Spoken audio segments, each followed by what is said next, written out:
உங்க வண்டியில அதிகமா ரஸ்ட் ஆகுதா? அப்ப அந்த ரஸ்டெல்லாம் தடுக்கிறக்காண்டி ஒரு சில டிப்ஸ் தான் பார்த்தீங்கன்னா இந்த வீடியோல பார்க்க போறோம். ஸோ அதுக்கு முன்னாடி நம்ம சேனல் என்ன சப்ஸ்கிரைப் பண்ணாம பார்த்துட்டு இருந்தீங்கன்னா மறக்காம சப்ஸ்கிரைப் பண்ணிக்கங்க. நம்ம பேஜை ஃபாலோ பண்ணாம இருந்தீங்கன்னா மறக்காம ஃபாலோ பண்ணிக்கோங்க. ஃபர்ஸ்ட் பார்த்தீங்கன்னா உங்க காரை நீங்க டெய்லியுமே கழுவுறதாங்க.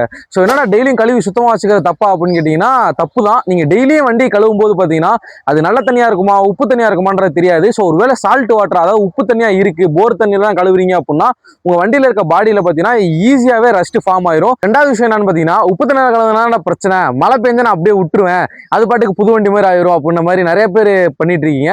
அதுக்கப்புறம் பார்த்தீங்கன்னா ஒரு மைக்ரோ ஃபைபர் கிளாத் எடுத்து கொண்டு போய் நீங்க வண்டியை ஃபுல்லா தொடச்சி கிளீன் பண்ணி வச்சுக்கிட்டீங்க அப்படின்னா ரொம்பவே நல்லது. ஒருவேளை அந்த தண்ணிலாம் போய் உங்க டோரோட கீழே பார்த்தீங்கன்னா ஸ்டோர் ஆகுது அப்படின்ற பட்சத்தில் ரஸ்ட் ஈஸியாகவே ஃபார்ம் ஆயிரும். உங்க கார்ல ரஸ்ட் வராமல் ப்ரொடெக்ட் பண்றதுக்காண்டி ஒரு சில டிப்ஸ் என்ன அப்படின்னு பார்த்தீங்கன்னா உங்க காருக்கு கீழே அண்டர் பாடி கோட்டிங் பார்த்தீங்கன்னா பண்ணிக்கோங்க. ஸோ இதை பற்றி பெரிய பெரிய கார் கேர்ல பெரிய கார் வாஷ் சென்டர்ஸ்லாம் பார்த்தீங்கன்னா உங்களுக்கு ஈஸியாக பண்ணி விடுவாங்க. என்ன ஸ்கிராச் இருக்கு அப்படின்னா தயவு செஞ்சு அதை உடனே இமீடியட்டா அந்த இதை பார்த்தீங்கன்னா சால்வ் பண்ணி ஸ்கிராச் ரிமூவ் இது மாதிரி ஏதாவது போட்டு பார்த்தீங்கன்னா அந்த ஸ்கிராச்சை ரிமூவ் பண்ணிருங்க. ஒருவேளை அந்த ஸ்கிராச் ரிமூவ் பண்ணாமல் இருந்தீங்கன்னா அது நாளடைவில் அந்த இடத்துலையும் பார்த்தீங்கன்னா ரஸ்ட்டை உருவாக்கும். இந்த மாதிரி யூஸ்ஃபுல்லான வீடியோஸ்க்கு மறக்காம நம்ம சேனல் சப்ஸ்கிரைப் பண்ணிக்க. நம்ம பேஜை ஃபாலோ பண்ணாம இருந்தீங்கன்னா ஃபாலோ பண்ணிக்கோங்க.